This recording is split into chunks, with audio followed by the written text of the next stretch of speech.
Let's So see. beyond Big Wheel, have you had any big projects lately? Well, actually, there is. I'm one of my videos. I made a video about what locomotive I would recommend. It's not a it's a different type of. Well, basically, my point is that that same locomotive I'm going to convert into a unrealistic Norfolk Southern steam locomotive. Is it like you're recommending the manufacturer or just the locomotive itself? Uh, it's more of like recommending what to buy, sort of thing. But but Oh, I see. but in the video I said get them brand new, because if you don't, it won't work properly. But it'll run fresh and brand new. That's how my 425 steam locomotive worked awesome.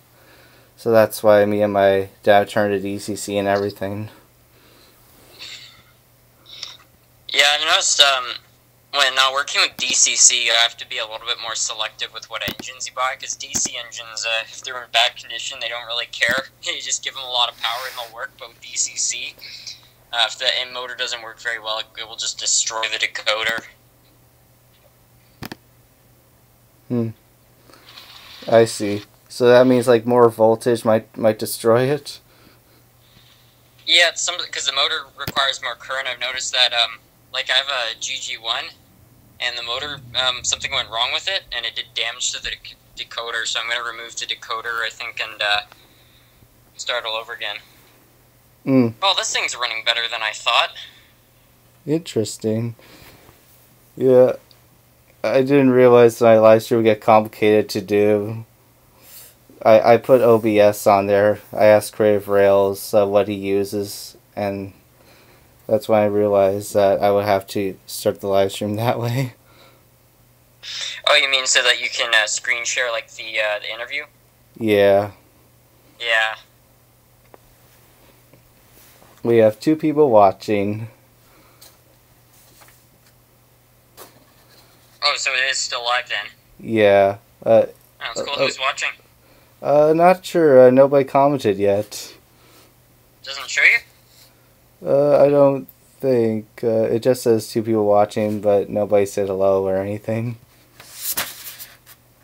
Oh wait, somebody said, Jeff, forgive me if I misspell, Morgan. I don't know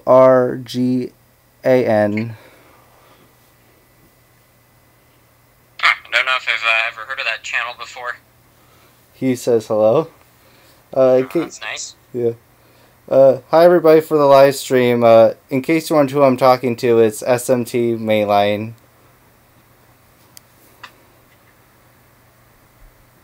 Formerly known as Scrumptious Model Trains. Yeah.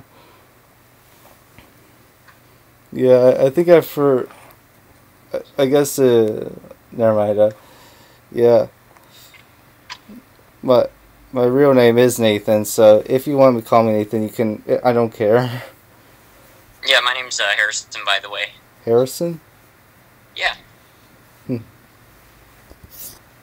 Yeah, my last... just became public somewhat recently because basically I was doing a live stream and people were asking what my name was, and then somebody said, "Oh, it must be Harrison," because they noticed that one of my buildings has that. So like they kind of connected the dots, and they were like, "Oh yeah, okay." And I just admitted at that point. I'm like, "Yep, you got me. That's my name." So yeah, that's how my subscribers decoded my name. Yeah. Yeah, my last name obviously is Delay, so that's how it is. Yeah. Do you use Instagram? I don't go on it very often, but I still have it. Oh, I see, because somebody, I don't know, on Instagram, they keep creating all these group chats, and I noticed they added you into it, but you never said anything, so I was just like, huh. Maybe it doesn't. I used to be in it a little while ago, but for some reason they stopped calling me. I find it unexpectedly. Yeah, the group chats were really annoying, actually, too, because they would spam all the time, so... Yeah. No offense, but I agree with you. Oh yeah, yeah, just so everyone doesn't get offended on the live stream. yeah, they were special. Oh, Sparky is in. He said howdy, and Schuylkill River Valley says howdy everyone. Hey, Sparky, how are you? Yeah. In what, Denver Creek Valley or someone else? It says Schuylkill River Valley. I don't know if I've heard of that channel before. Yeah, actually, that feels familiar. That sounds familiar because there's a town that called Schuylkill. Oh, Schuylkill, Haven. yeah. Schuylkill Haven. Yeah, I found his channel just a few days ago. Oh, another one just popped in. It's running outside, and I don't have any. FOATIES.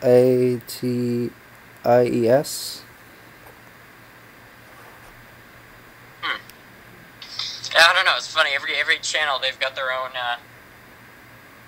It's kind of like they have part of every group, but also their own group. So it's just like I find I'll go on live streams, and it's funny because it'll just be like this random channel in the railroading community. It'll be like, oh, it probably has a lot of the same people, but there's always at least one new person, which is always interesting. But it's nice because you get to know new people. I'm just curious. Are you going to Steamtown? I guess you aren't. So basically, what had happened is in the spring, because my birthday's in kind of early April, my dad offered to either take me back to Steamtown or to go to Cincinnati. But at that time, Sparky hadn't announced that he was going to Steamtown, so I picked Cincinnati because there's a mall there that may or may not close soon. So I picked Cincinnati, and then I think it was about a month afterwards, Sparky announced that he was going with the whole group to Steamtown. So, but we'd already booked everything. So, yeah, there wasn't. Yeah, couldn't really change it. But I hope he goes back again the next year. Hopefully, a whole bunch of the other people will, because apparently there's going to be a lot of people there. I think it's something like 70 or 80 people. I know Mark from M&M Rails, who he was in. We've met in real life. He's apparently going down there, and yeah, well, a lot of people are going there. Are you going there? Oh, definitely. Yeah. Yeah, it'll be cool. I mean, you're in Pennsylvania, right? So yeah, that's true. That's kind of a benefit. If I was living in Pennsylvania, I'd just drive down there myself. But I'm in Canada, and I would have to go across the border and stuff like that. Yeah, it feels like pretty far. Yeah, I think it was a 7-hour drive. So, well, it was either a 7 or a 6-hour drive. So it was a far-ish drive. Like going down to Maine. That's usually that can be a 10-hour drive. But yeah. Yeah, Scranton's a little. I haven't gone that far before. Basically, farthest I've gone is about an hour. So. Sparky just comment says 160 people. And then someone else wrote 160 Sparky. That's cool. 160 people. Oh my God, his estimate's sure gone up a lot since the last time I heard. When I had heard, they were calling for 80 people. So yeah, wow, it's certainly gone up. Yeah. Let's see. Yeah, I hope Sparky has the Steamtown tour of 2020. Yeah, I'd like to go down for that one.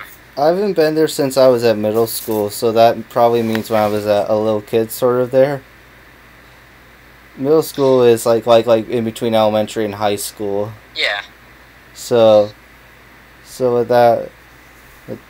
So it was sort of middle there, and I remember I was doing a school project that my dad found online, and we took pictures of a steam locomotive that's disappointing to me. It might be disappointing to you, because on one side it's perfectly and fine, but it won't run because if you look on the other side, they have it all cut up so you can see the insides of how it works.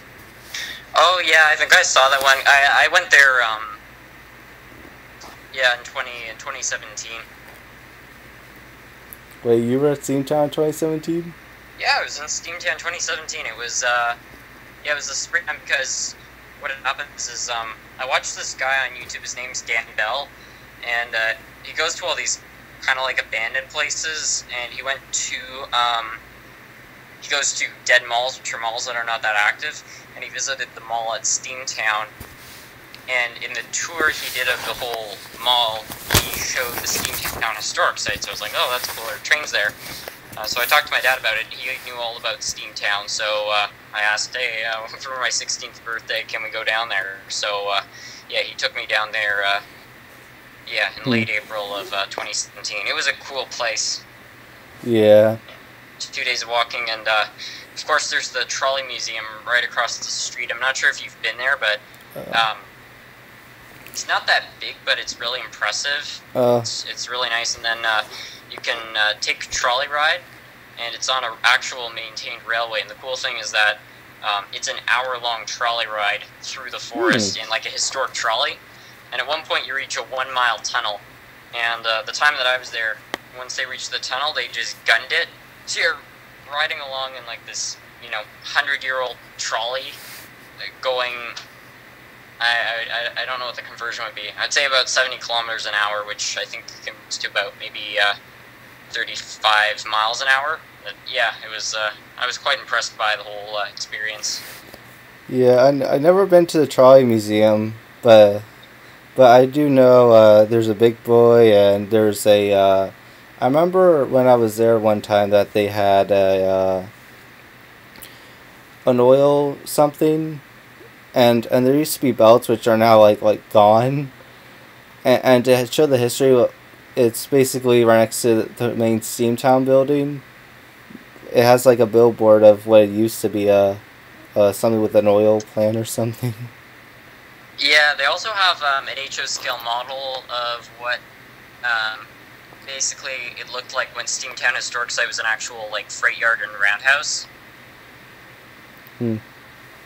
So yeah, that was pretty cool. I'm gonna have to dig some of it up because I kind of told Sparky when the first time he went down there, which was 2018, for his YouTube get together. I told him I was gonna upload all the footage I had from 2017 and tell them all the things to do.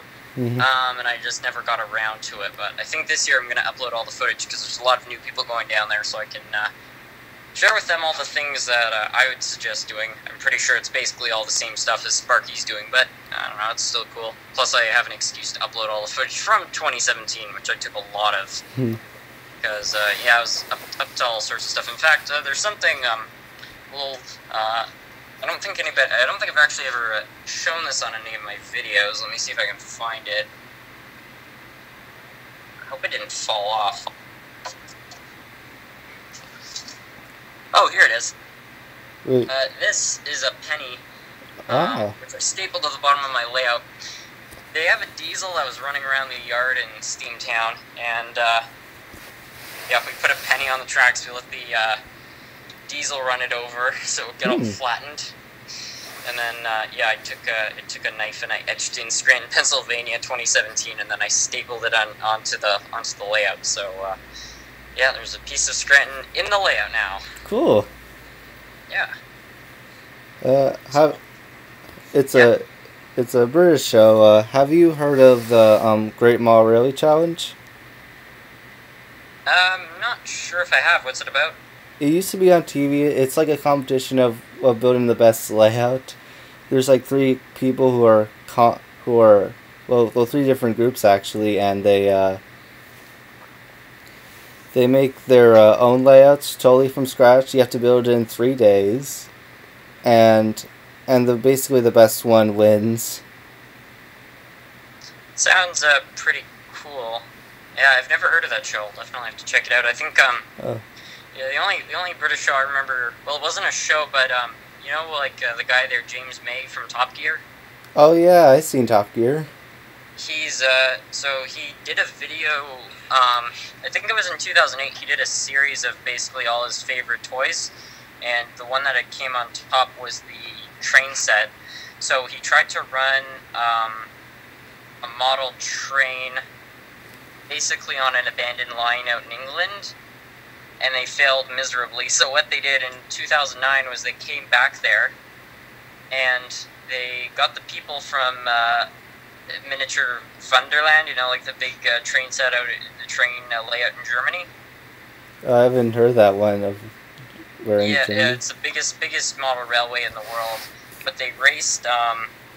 Basically, they built 2 tracks on this abandoned railway line that's now a bike path. And the Germans and the Brits had a model train race down the whole length of it. That's interesting and cool. Yeah, it's really cool. And each of them had basically 3 different trains. So the first train was the Brits had to send off. Basically, the Brits and the Germans both had to send off a steam train, and then a modern train, like something that you would see today, and then they had to send off finally a train of the future, which is basically something that they could make up. So the Germans built a train which had a combustion engine that ran off of sauerkraut liquor. And the Brits, I think, tried to... they built a train that was powered off of a small jet, like an air jet. They both failed, but yeah, no, they raced each other, and they actually got all their trains to end, but they had to replace the 2 experimental trains because they both just the sauerkraut powered one exploded, and the jet powered one, they sped it up so fast that it derailed and smashed apart, so they had to replace it. But yeah, it was a great series when I found that. That was quite an exciting video. It was also quite cool too because the train that the Brits were using for their steam engine was a Flying Scotsman, and it was the Flying Scotsman that James May had got as a kid for Christmas. And he completely rebuilt it to run the whole, I think it's called the Tarka Trail. So yeah, that was a really cool series. James May also made a. He had his Flying Scotsman. He took it apart, and then he made like a TV show of putting things back together again. So it wasn't just his train; it was other things. Yeah, I saw that show. I can't remember what it's called, but I know what you're talking about. Yeah, where he has this Flying Scotsman. It's already taken apart, and then he starts rebuilding it, and he magnetizes the magnets and puts the whole thing back together. I really liked that that little bit he did. Yeah. I think James May is actually a rail fan. He doesn't admit it, but I'm pretty sure he is. Yeah. What do you think of Amtrak's new train they're coming out? The Chargers? I'm not sure what they're called. They might be it. I think they're called the Chargers. Because you know the railway in Florida called Brightline? I haven't heard that one. So it's a high-speed passenger service in Florida. It was just taken over by Virgin, which is the company that owns all the high-speed trains out in England and stuff like that. So they bought it out, and they use the same locomotives that Amtrak's buying, which are the Chargers. But the ones that Brightline uses, the fronts are streamlined, so I find they look really good. But honestly, I'm not too crazy about the new ones Amtrak's coming out with. They're very efficient, but they, I don't know, the front looks like kind of unfinished in my opinion. So when you said Canada's replacing a certain type of locomotive that's sort of new, but they're keeping the older ones, is the older one kind of like your Kool-Aid locomotive? Yeah, so they're getting rid of the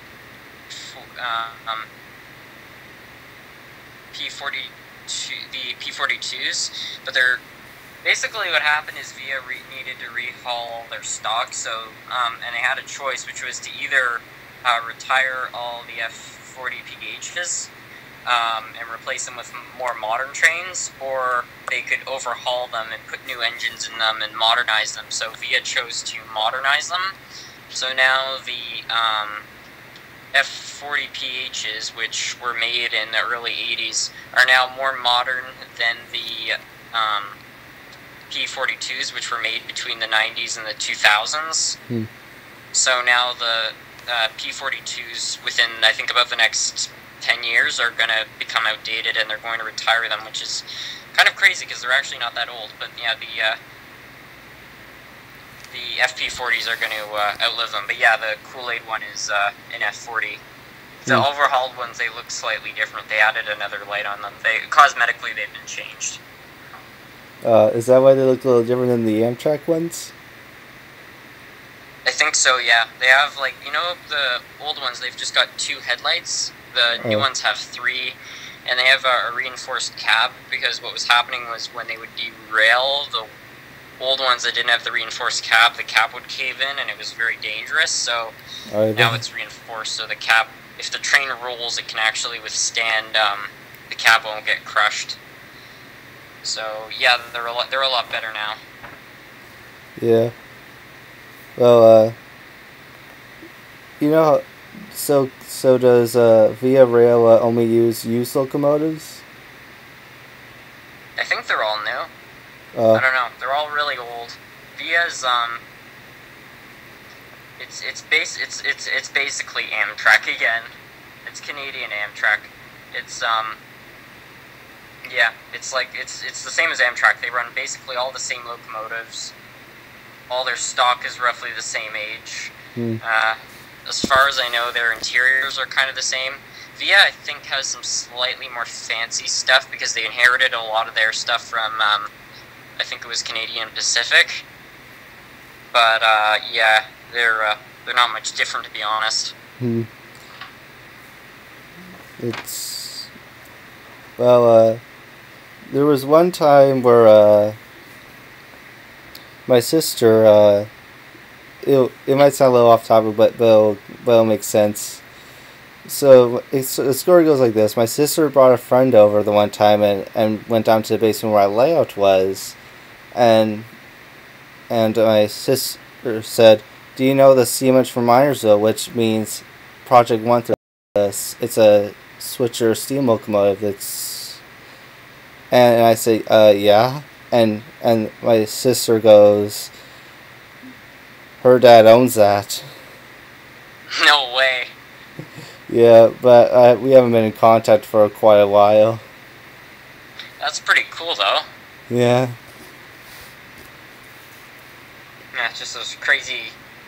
Yeah, I know, I've had a similar experience. Not a train-related one, but, you know, there's something that you find kind of cool, and then you find out somebody you know has a connection to it.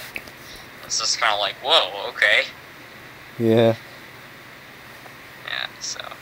So, what's that Streamline locomotive? I think it's pretty fast on the other ones of the Canadian one. It's, it tilts, but only its passenger cars remain on Via Rail. Oh, the LRCs, yeah. Those were Via's... That's where Via and Amtrak kind of differ, which is the LRCs, because Amtrak, when, I think it was Bombardier who built them, I could be wrong about that, though. When Bombardier built them, both railroads took test samples to see how they liked them. Amtrak got 4 of them, and they said they weren't reliable enough. But Via Rail was a lot more desperate because they had the old F units, you know, the old streamlined F units. Sort of. Yeah, they were very old by that point, and they were guzzling diesel fuel, so they really needed something more efficient. So they quickly brought in the LRCs, but it was kind of a well, I wouldn't say it was a mistake, because the LRCs were really cool, but they were not very reliable, and they had a lot of problems. And when they first brought them in, they had active tilt, so they, you know, when you come into a corner, they could balance. But they had, according to my dad, who's my grandfather, he basically worked at Transport Canada, they had a lot of problems with the trains tilting, because since they weren't very reliable, what would happen is sometimes they would go into a corner, they would tilt, but then after they came out of the corner, they wouldn't tilt back, so they'd have to stop the train, because it's, like, whole thing slanted over on an even piece of track. And so they, and then I guess there was also some concerns that if 2 active tilt trains were tilting in a certain spot, they could actually bump each other, because they're, you know, leaning over more than a regular train, so they had to disable all the active tilt technology. So, yeah, So you're Time they saying, retired those, they hadn't been tilting for a long time. But it's cool though, because yeah, Canada at one point we had tilting trains, and now we have just regular ones all over again. is it true that only two are still around? What are still around? The locomotives you just said. I seen a video where some guy was making a video about their history. It's called Engines of Via. Yeah, so the locomotives I think were all retired. The last one that ran was in 2001, so there hasn't been an LRC engine in public service since that date. But the cars are still around. But they're going to retire them They're going to retire them quite soon because, according to Rapido, who's a model train manufacturer, they're saving a lot of Via stock, which Via's, I guess, has been telling them basically what they're planning on retiring within about the next 15 years, and they said the LRCs are going to be on that list because the LRC cars, they weren't ever really designed to go for this long. So they've kind of passed their expiration date, and also the metal on them, it's fatiguing. They weren't meant to go for this long. Yeah, but it's that cool makes though. sense. I mean, the fact they've been on the track since I think '81, and well, they're probably going to make it to 2021. They will have been on the line for I don't know what 40 years at that point. Yeah, that kind of makes sense with also. Do you know what you know GB30s? Yep. Well, you see, Ready Northern bought them maybe 1 or 2 years ago, and they're still running on the railroad. But I think that doesn't make any sense because they're already old, worn out locomotives, sort of. Yeah. Apparently, some engines like most freight engines, apparently all you have to do if you keep overhauling them, they basically run forever. But I don't know, I guess it just becomes a point where, it's just better to upgrade the whole locomotive instead of overhauling them, so I think that's what's going to start to happen. But the good news is that I think railway museums hopefully will be able to save more engines now that they're more established, because, 100 years ago I don't think there really were any railway museums. So. Yeah. Well, have you seen my videos where I've been saying Andy Muller? I'm not sure if I have. I don't know who Andy Muller is. He's the guy who owns Ready Northern. Oh, that's cool, but you've done videos with him? I haven't done videos with him. I mentioned what he is and his 2 locomotive plants. I think they're F units, which are, if I could have my hands show, they're like curved like this, sort of, the front way. Yep. And Andy Moore's plan is he's using 2 of them as his private train. That's pretty cool. Yeah. And I think that it makes sense because I asked one of the people who I used to be at the Writing Railroad Technical Historical Society about maybe 3 work there. And I said, why is Andy Moore using those? And he says he doesn't want them to look the same. Yeah. It's cool. So does he work for a railroad, or is he just somebody who wants to have their own train? He basically owns rail from the beginning. Wow. Yeah. Yeah, I think the Ready Northern probably started 80s or 90s. Oh, so it's not that old. Yeah. For a railroad, yeah, it's pretty new. Yeah, where I live is where first it was the Ready Railroad, then I think it was bought by Pennsylvania Railroad, and then Conrail, and now it's Ready Northern. But they had to relay every single track for the Ready and Northern because that's how bad it was. Oh, wow. Must have been a lot of work. Yeah.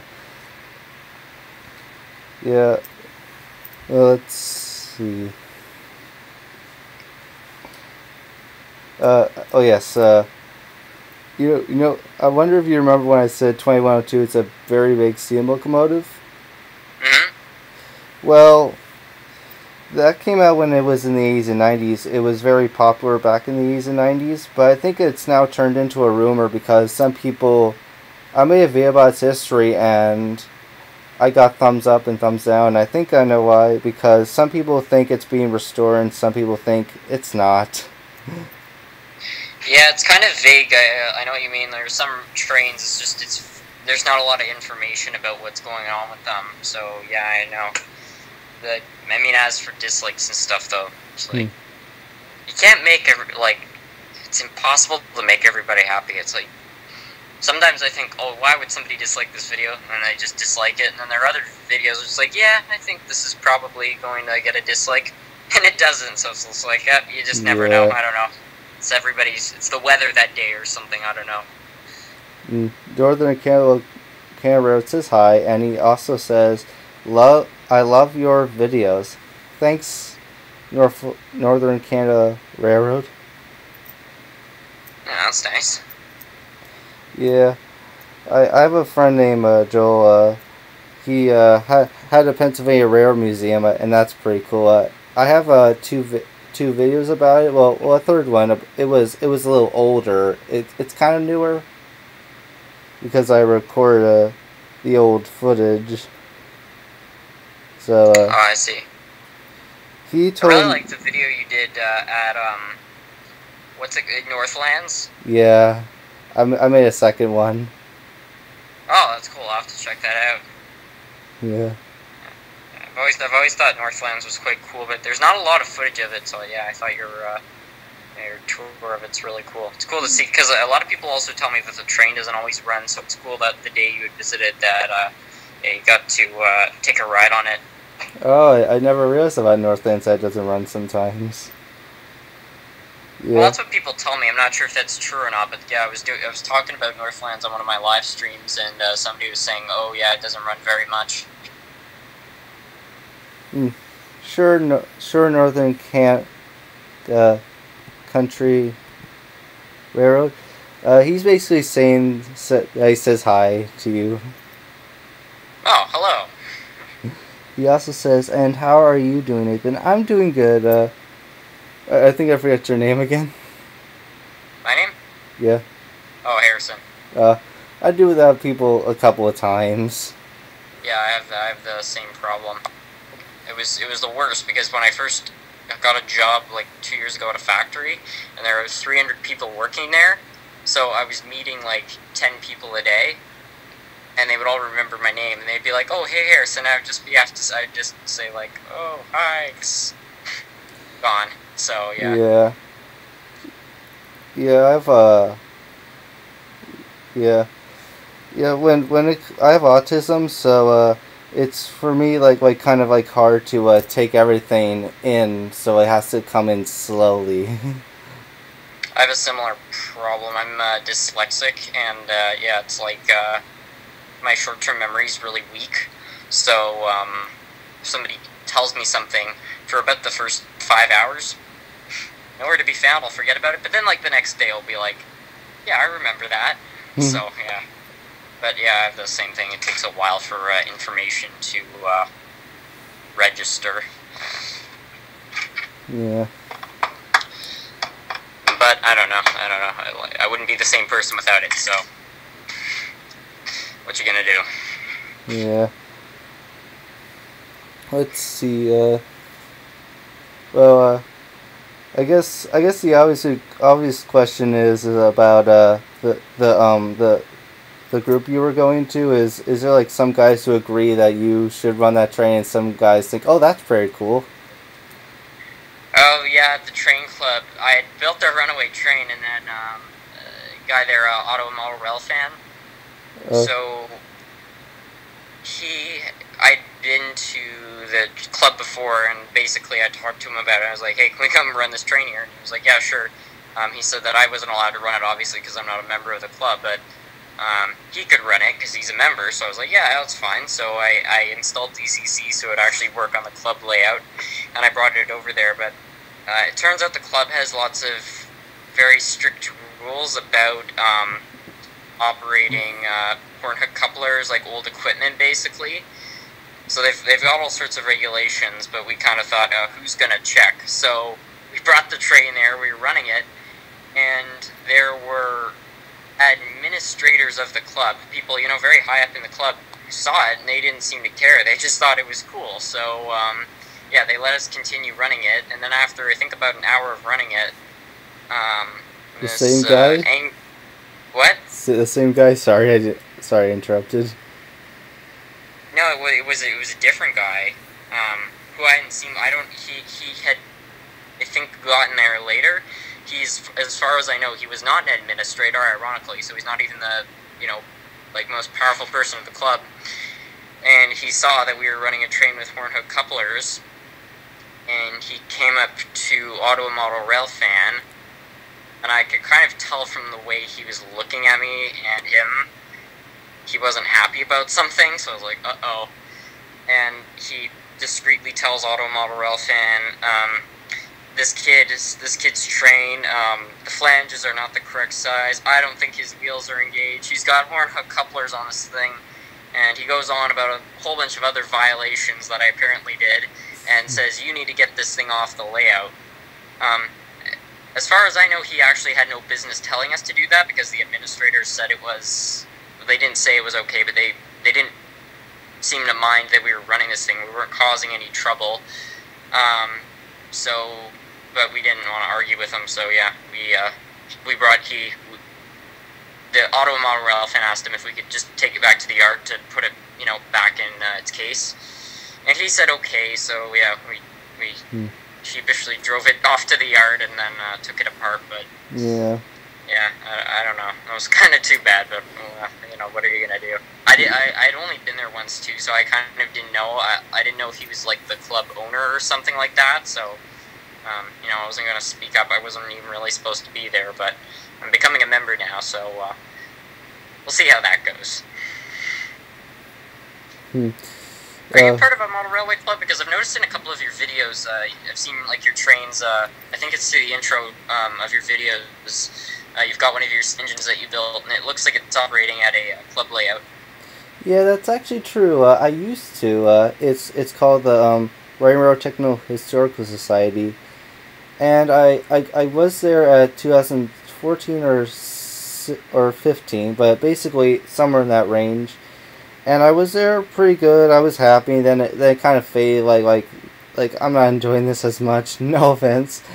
And then one day they had a new member who was in charge of the group, and she put very strict rules down by saying only run Reading stuff, or basically locomotives that have been running on the Reading. So I thought that's pretty whatever word I like to say.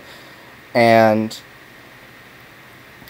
like when I was at the train show, my last train show, which is the last Timonium video, that the exact day, I remember like I wasn't paying attention to signals I was supposed to, but I don't think it didn't make any sense because other people weren't doing it, and out loud one of the members goes, Nathan, you gotta pay attention to signals. And they were like singling me out and all this. Well, I had a YouTube train shirt. The video about me selling the YouTube train shirts. I was wearing one of those. Yeah, I think I saw that one.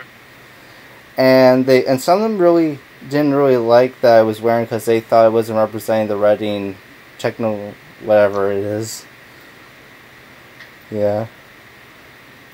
So I really hate it when clubs put in a lot of rules, and again, I'm a member now of this club, but I haven't actually done an operating session there, so I'm not sure what the rules are going to be like, but I really don't like strict clubs because this is like, I get rules if they protect other people's equipment from getting damaged and you're making somebody's time bad, but rules like that, it's just like these are rules that have been put in place so that they can bully you around, basically.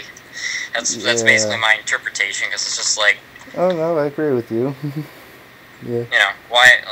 it's just like such silly rules, and I find it's like, sometimes, they take it very, very seriously, and I get it, because, they put a lot... They work hard on it, but it's also like, come on, guys, you're running a model train, you're running a toy train. Exactly. How seriously should you really be taking this? Come on, get off your high horse. Yeah. This train is big. If you crash it, maybe you break something, if it's somebody else's thing, I get it because you're destroying their property. But if you damage your own train, it's like that's your business. Who cares what you know? Yeah, one time they thought the jet train was dangerous. Yeah, I brought this. Dangerous? Well, because of these alligator clips I made.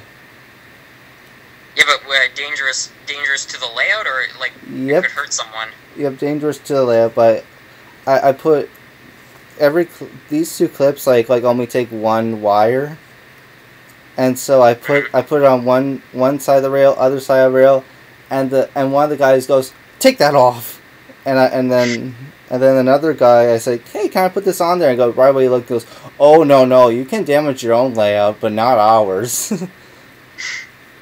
but it hasn't damaged in my layout, so that doesn't make any sense. Yeah, again, I think it's just clubs wanting to be like authorities or whatever. Yeah. But yeah, well, it's gonna be interesting because I don't. Again, I haven't actually operated a train in one of these clubs, and I'm not sure because if you watch my live stream, sometimes you know that I'm not. I'm quite laid back with how I run things, so I'm not so sure how they're gonna react to that type of attitude. It might not migrate so well, so yeah, I guess only time will tell. But that's gonna be something interesting, all right. The kid to Auto Model Rail fan, he's been joking with me because he's already a member of the club, and he's basically saying that the first day that I'm supposed to get my kind of first day of practice of running a train around at the club, it's going to be switching day, which couldn't be, most days there are just running trains around, but I guess every so often they have a switching day where they run trains around a switching yard, and that couldn't be a worse day for me to join because I don't know a thing about really switching, so and they have a lot of, I know with switching they've got a lot of rules. Every train car has a card, like a license almost, so yeah, it's going to be interesting. Yeah. Well, let's see what else to bring up. Yeah. Let's see. One time I remember when I ran the same layout. This was a little while ago. I accidentally had a switch that was turned the wrong way at the wrong time, and one of my passenger cars like turned and knocked some people over at a train station. But luckily they were glued back on. Yeah, well, that's the thing. It's like too on my layout again. Since I don't run things ridiculously strict, I do have accidents sometimes, and usually they don't really end in anything bad. Usually it's just like I just put everything back. But one of them that was quite bad was I was running the Athearn Hustler, which is a little switcher, and it split the switch, so it kind of jumped off and went through here. It hit his house. Oh my. And I thought that was all the damage, but I noticed, I think about a month later, it had actually hit the house so hard, it had damaged the guardrail. I'm not sure if you can see that, but the wires out here, and all the little pegs. Yeah, I think I see that. Like, they're gone. I don't know where they went, so... But, yeah, that's the only time I've noticed, kind of, to running a train irresponsibly fast has actually done, like, serious damage. I don't know. Small price to pay, in my opinion. Yeah. Railfan 630. We were talking about club layouts. Our opinions. Yeah. Oh, he's asking what we were talking about earlier? Yeah. How's your speeder coming along? Oh yeah, it's doing good. I really like the. Yeah, it's a fun project. I haven't, obviously the tracks right now they're all covered in snow up here, so I have nowhere to run it. But I'm getting kind of excited because eventually, hopefully, the snow will melt and the tracks will be good again. I'm hoping the tracks are going to be okay though because we've got a lot of snow on the ground right now, and the last time there was enough snow on the ground, it washed away part of the abandoned line. Oh, that's not good. Yeah, it certainly isn't. I have a photo. It's not that bad a washout. The speeder could actually probably run over it because the rails are still there. But the rails are like in the air, so like 3 feet off the ground. So yeah, that will be kind of interesting. But I'm just hoping because if a lot of water comes through there, I'm just hoping it doesn't wash out more of the soil and cause the tracks to sag. Otherwise, I might have a problem. Yeah. So we'll see about that. It's also going to be interesting because basically the place I run it is Wakefield, Quebec. Hmm. And then on the other side is the train that used to run there was the Gatineau Chelsea Wakefield train, and then the track washed out in 2011, and then in 2017 the municipality between Gatineau and Wakefield called Chelsea ripped up their section of the track for a bike path. So yeah, it's going to be interesting for them because now they're going to have all this water, but the railway is not there to hold the soil in place. So they're going to have an interesting spring as well, I suspect. So yeah, we'll see how that all turns out. But yeah, I'm hoping the railway hangs in there. Yeah. Yeah, let's see. You know that video that I 3D printed? It was a locomotive. Yeah, I have seen that. I also saw the video, yeah, where you unboxed the 3D printer. Very cool stuff. Yeah. That have you made any buildings, any major buildings with the 3D printer yet? Actually, I have. I made a movie theater. It has like a full detail about a bunch of seats and a projector and an office. Yeah, I think I should show that. Yeah, that sounds cool. Yeah. So, let's see. Yeah. This Project 113 I said before, when I was a little kid, ever since then, it's been like a project because they've been trying to restore it. And then somewhere around maybe 2015 or something like that, it's now operational. I just recently saw it today. But oh, they got it working. Yeah. Oh, that's great. Yeah. And yeah, they put number plate and a different light on there to represent another locomotive that has been scrapped. It's the same kind of locomotive, but it's represent like an honor for someone who died, and they took those existing parts and put them on the engine. That's really nice. Yeah. Yeah, I like when they do things like that. Yeah. Let's see. Yeah, my dad used to say on his layout, when he was a kid, he would sometimes tilt the layout to make the train go up and like chuff up the mountain. Up a hill? Yep. Yeah, yeah, I've seen people do similar things. It's cool. Yeah. Yeah, I remember I had gotten a huge bin full of...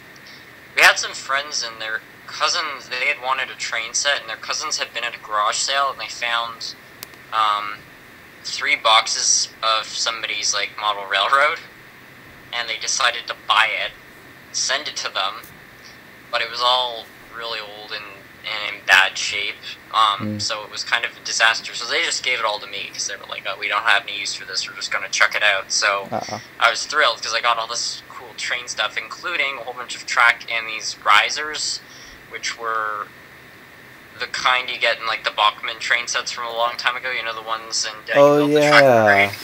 So I'd never seen those before, so I kind of got all excited, and I was like, oh, this would be great. So I tried building something with them, and I ran a train a little too aggressively up a hill, tipped over.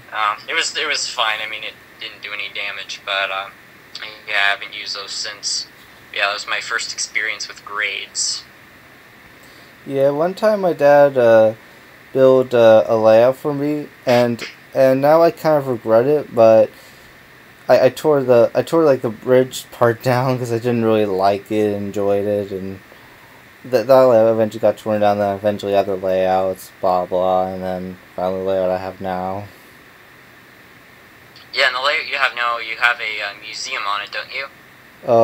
I used to, but I tore that one down.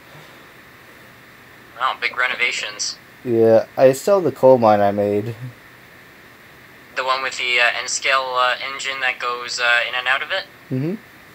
The the one, like, it was a mine and then it had like an N-scale train that went into it? Exactly. Yeah, that was really cool. Yeah. Yeah, I thought about building something similar on my new layout, because my new layout has a lot of mountains, so I could definitely fit a coal mine somewhere in there if I wanted. Yeah, that's an interesting idea.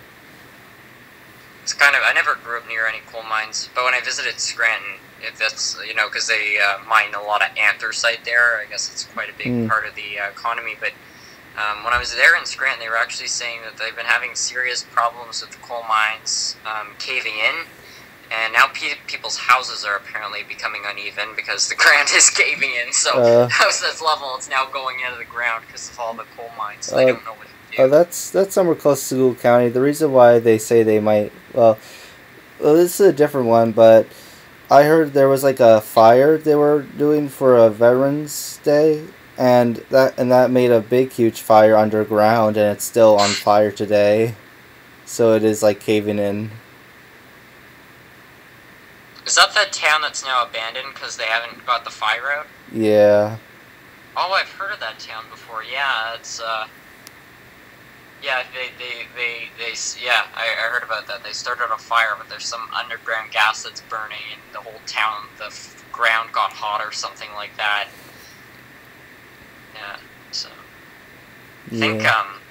there are people that still go there to bicycle.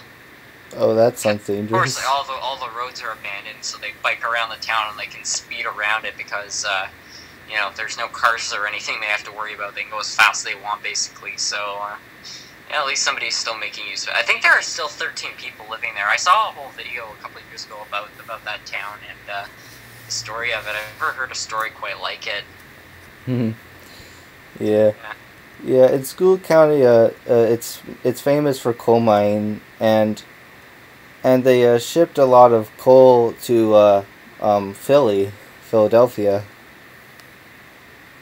To run the power plants, or this, or was it this in the steam era? I'm not sure. I think I have to do some research. But one time I was at a lake right next to a trail. It's called the Island.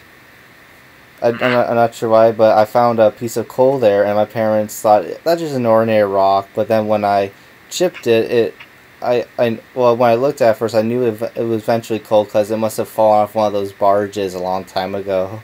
It was a big chunk. But Yeah, that's pretty cool. yeah. I'm pretty sure my sister found a piece of coal in a similar situation. We're walking by the ocean, and we found this rock. It was it was like a completely black, smooth rock. And yeah, we were suspicious it was coal. And yeah, we have an uncle, and he, he's an older guy there, so he was around when coal was still being burned a lot.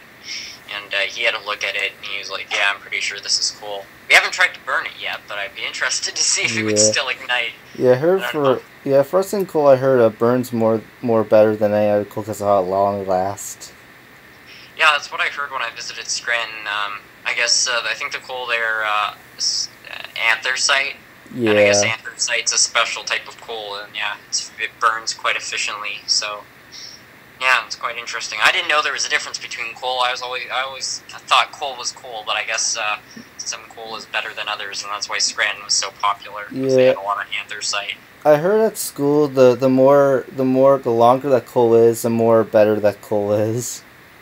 Because of I heard it starts off as plants, ordinary plants, and then they get sinked into the ground, then they turn to coal, and then it becomes more dense and dense. The more dense it gets, the more it can burn. Interesting. So I guess coal must form because I think that's how crude oil is also formed. It's you have Yeah. fossilized plants and animals over hundreds of years. So Yeah. Yeah, it has it. Yeah, I heard a coal doesn't do it overnight. It has to do like thousands of years, like with oil. wow. Yeah. Yeah, I'm not sure how it would go with people saying, "Oh, we'll run out of coal and oil very quickly," but I'm not so sure because it's where oil Oh, comes. we've got tons of it. Yeah, because we're in a big, we're on a big Earth. Well, yeah, and it's like just keep digging, just keep digging deeper. I don't think we're gonna run out of Yeah, it. It's questionable whether or not we should use it, but I don't think we're gonna run out of it for a very long time. yeah, And you think about all the plants that were around that long ago and stuff like that. It's like, yeah, I think we'll be okay for a while. yeah, Yeah, we'll have to see. We kind of can't we might be able to ditch coal, but I don't think we could ditch oil. Like a lot of definitely. people think, oh yeah, oil, all it's used for is gasoline, but it's a lot more than just gasoline. It's like just about everything's made from oil. Yeah, All plastic. Think about everything that's made out of plastic. yeah, And it has oil in it. It's like that's a lot of oil. yeah. My parents had to be careful what they put in their furnace because one time they put a certain amount of oil in there and that clogged up the system. So now they have to be careful what oil they put in their furnace. Yeah, I didn't know about furnace oil. You had to be careful about it. I always thought furnace oil was quite similar to diesel fuel. Hmm. Which is cool. I discovered recently, by the way, apparently you can run a diesel engine off of vegetable oil. Apparently they have similar burning properties. Hmm. So, yeah, if we do run out of oil, I guess we can start running our trains off of vegetable oil. Hmm. Have you heard of Mythbusters and Moonshine? I'll explain. What's that? Have you heard of Mythbusters, the TV show? Yeah, I've watched that show. And have you heard of Moonshine? Yeah, it's a type of alcohol, isn't it? Yeah. The reason why I say that the two go in an episode where the myth was that if you could run a car off of that, and they say a modern car only could because A of the modern car computers can run off of that? because of computers of checking it. That's what I heard on the show. That's crazy. I didn't think that would work. So, what I don't know if you. I'm not sure if I'm a good explainer, but what's that steam engine that has it? That's from Canada and it's restored. It's a Pacific. It's a 464. The bullet nose? I think that sounds familiar.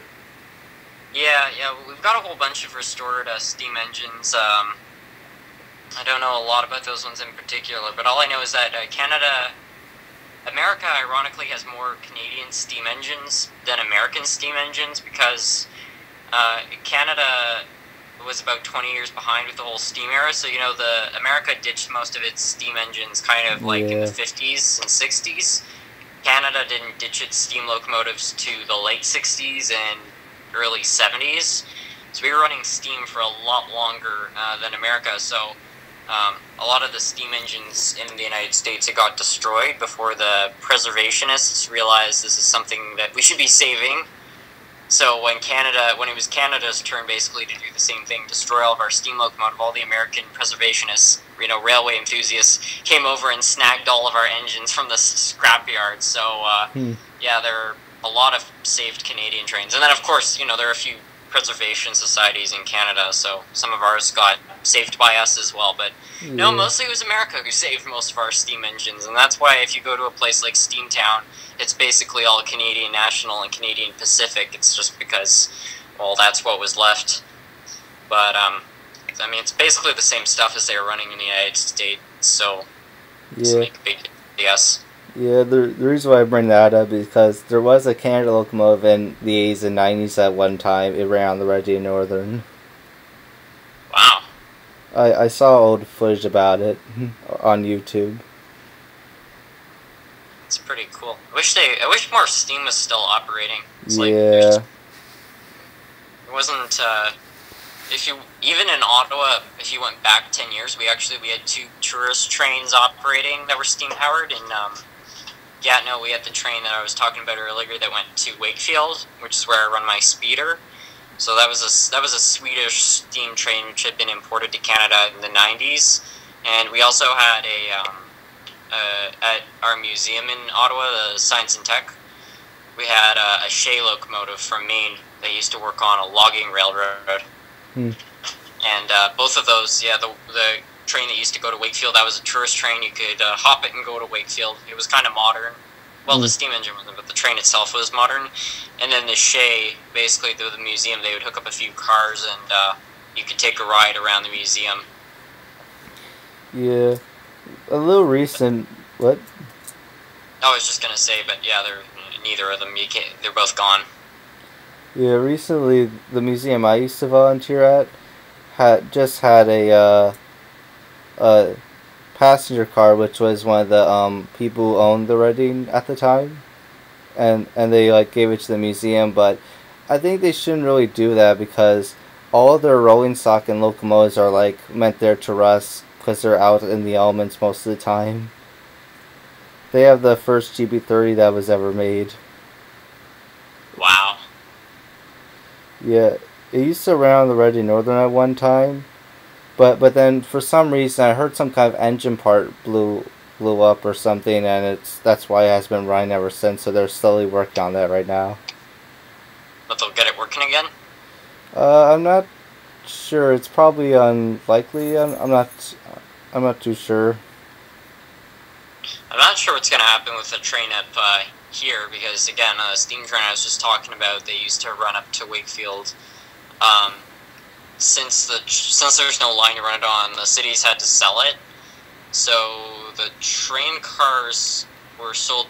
The train cars, the turntable and the track were sold for $1,000.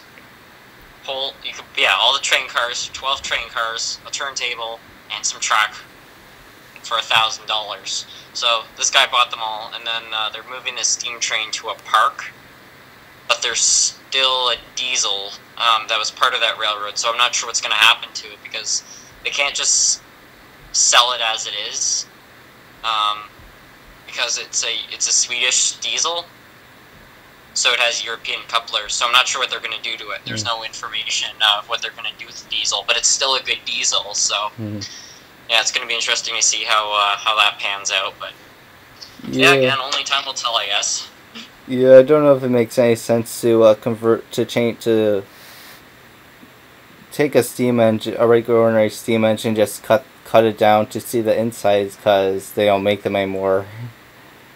So, in my opinion, I don't think they shouldn't do that at all. Yeah, I wish Scranton hadn't done that. I mean, it's interesting, but it's kind of a waste of a steam engine. Yeah.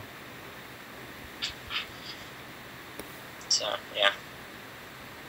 Anyways, I think I'm going to go because it's probably like 10:30, but it's been nice being on your channel. Hey. Anytime. Yeah, I'm sure we can do another one of these interviews on one of these channels. Maybe if I get Google Hangouts, you can do an interview on my channel. I don't know. Sometime. Oh, one more thing. What's your name again? Harrison. Oh, Harrison. Yeah. See you, Harrison. Yeah, you too. Bye. Bye. Okay, everybody, that's going to be the end of the live stream. Thank you, everyone, for coming, and I'll see you probably on the next live stream. So have a nice day, have an awesome day or night, and see ya.